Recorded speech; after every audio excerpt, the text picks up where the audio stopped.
పత్రి sir చాలా వీడియోస్లో మనం చూస్తే సమయాన్ని గురించే చెప్తారు. ఏదైనా పని చేయాలి, లేదంటే ధ్యానం చేయాలి, ఊరికినే గోర్లు గిల్లుకుంటూ కూర్చోకూడదు అంటారు సార్. సో ఇది మనం గుర్తులో పెట్టుకుంటూ ఇవాళ మన ఛాలెంజ్ వచ్చేసి నో టైం వేస్ట్. సో మన 24 గంటల్లో మనం ప్లాన్ చేసుకోవాలి. మనం నెక్స్ట్ ఇవాళ ఏమేమి చేయబోతున్నాం అది ప్లాన్ చేసుకోవాలి, అది ఫాలో అవ్వాలి, అది సాధించాలి. అంతేకాని సమయాన్ని వృధా చేస్తూ ఉండకూడదు. సో ప్లాన్ చేసుకోకుండా ఏదో ఒకటి చేద్దాము అని అట్లా అనుకుంటే ఏమవుతుందంటే ఏదో ఒకటి చేసేస్తాం, ఏదో ఒకటి ఉంటూ ఉంటాం. అదే ప్లాన్ చేసింది మనం ఖచ్చితంగా ఫాలో అవుతూ ఉంటే మనలో చాలా కాన్ఫిడెన్స్ పెరుగుతుంది, మనం చాలా సిస్టమేటిక్గా ఉంటాము.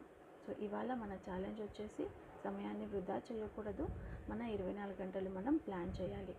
ఓకే.